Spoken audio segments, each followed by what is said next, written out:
네, 기업별 이슈들, 종목별 이슈들 함께 체크해 보겠습니다. 일단 오늘은 빅이벤트 엔비디아의 실적 발표가 5시 20분을 기해서 나왔는데요. 잠시 뒤 브리핑 통해서 더 자세하게 만나보도록 하고요. 일단 7개 기업들 상황부터 점검하고 월가에서의 의견도 체크하고 가시죠. 전체적으로 혼조세를 보이고 있습니다. 일단 오늘 장을 마감하고 나서 20분 뒤에 빅이벤트를 앞두고 있었기 때문에 좀 눈치 보기 장세가 펼쳐졌는데요. 전체적인 혼조세, 그 안에서도 테슬라는 오늘 약보합권 지나가고 있습니다. 베어드에서는 이렇게 이야기하고 있습니다. 테슬라 하반기에도 좀 부진함을 이어갈 것이다. 실적에 대한 부진을 특히나 이어갈 것이다라고 말하고 있는데요. 로보택시를 비롯해서 테슬라가 가지고 있는 캐파가 지금 현재 좀 힘이 약하다라는 분석입니다. 함께 참고하시면 좋을 것 같고요. 오늘 실적 발표를 한 엔비디아, 파이낸셜 타임즈에서는 이런 보도를 내놨습니다. 중국이 AI 칩 생산을 3배로 늘리려고 한다라는 보도를 내놨죠. 여기에 더해서 엔비디아의 실적 발표에서도 중국 관련 이야기를 체크해볼 필요가 있어서 함께 확인해 보시면 좋을 것 같고요. 마지막으로 애플에 대한 의견입니다. 골드만삭스에서는 아이폰 17에 고개를 넘는 게 애플의 주가를 좌우할 것이다라고 말하고 있는데요. 애플은 9월 9일 아이폰 17 시리즈 판매를 출시를 예시하고 있습니다. 애플의 주가 어떻게 움직여줄 것인지도 저희와 함께 팔로우업 해보시죠. 그럼 다음 장 통해서 전체적인 섹터별 흐름도 체크해 보겠습니다.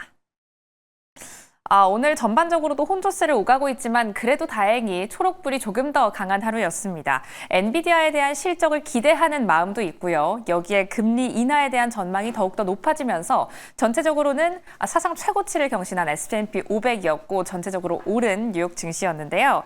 그 안에서도 몽고디비와 옥타, 어제 실적 발표가 있었죠. 실적 발표 이후 강세로 이어지면서 AI 관련 낙관론이 조금 더 고개를 들고 있습니다. 문제는 이 두 기업 모두 실적 발표 이후에 AI 관련 수요가 견조하다라는 발언을 내놨기 때문에 이게 엔비디아에 대한 실적 발표 기대감으로 이어지면서 전체적인 낙관론에 조금 더 힘을 보태준 하루였고요. 그렇기 때문에 웨드부시 증권에서는 AI 버블 논란에도 증시는 일제히 더 오를 것이다라고 말하고 있습니다. 속속들이 기업들이 말해주고 있는 AI 수요가 견조하다라는 언급에 버블론이 조금 지워질 거다라고 판단을 한 걸까요? 앞으로 장기적인 전망도 함께 기대해 보셔야겠고요. 전체적인 sek터별로 살펴보자면 헬스케어와 산업, 네트워크 부분을 제외한 모든 섹터가 일제히 상승했습니다. 이 안에서도 리조트나 여행주, 에너지주 등도 상대적으로 강세를 보였다는 점 함께 핀비즈메스 상황 확인하시면 좋을 것 같습니다. 그럼 다음 장 통해서 엔비디아의 실적 발표 함께 뜯어볼까요? 다음 장 바로 넘어가 보시죠. 엔비디아 오늘 일단 장중에는 등락을 반복하다가 약보합권으로 장세를 가져갔습니다. 실적 정말 잘 나올 것이다라는 낙관론이 팽배해 있던 시장임에도 불구하고 눈치 보기 장세가 펼쳐지면서 오늘은 0.09% 하락하면서 마무리가 됐습니다. 매출과 함께 EPS 방금 나왔습니다. 따끈따끈한 수치 한번 확인해 볼까요? 매출과 EPS 모두 시장 예상치를 뛰어넘었다라는 모습 확인하실 수가 있고요. 오늘도 어제에 이어서 엔비디아는 180달러 선 위로 안착하면서 181.6달러 선 지나가고 있습니다. 계속해서 시총 4조 달러 위로 넘어가고 있는 엔비디아, 오늘 실적 발표에서는 어떤 내용이 나왔고 또 방금 6시를 기점으로 해서 어닝콜이 진행 중인데요. 어떤 내용을 체크해 봐야 하는지, 어떤 내용이 나왔고 앞으로 어떤 내용을 체크해 봐야 하는지 확인해 보겠습니다. 일단 2분기 실적 발표 수치 자체에서 주목할 점은 첫 번째로 중국 고객 매출이 실적에서 빠졌다라는 점입니다. 사실 이 점은 우리나라 기업단 안에서도 삼성전자가 H20에 HBM4를 납품할 것인가에 대한 기대감으로 이어지는 부분이기 때문에 오늘 어닝콜에서 중국 관련 추가적인 소식이 어떻게 나오는지를 체크를 해보셔야겠는데요. 일단 중국 고객 매출 H20 칩에 대해서는 중국 외 고객이 6.5억 달러의 매출을 기록했다라고 말하고 있고요. 여기에 더해서 H20에 대한 매출 전망치도 중국 데이터는 미반영되었다라는 점도 함께 확인하시기 바랍니다. 두 번째로는 마진 예상이 상회했습니다. 매출과 함께 마진이 모두 올랐다라는 점 확인하시면 좋을 것 같고요. 역시나 지금까지 월가의 낙관론이 이어졌던 이유가 있죠.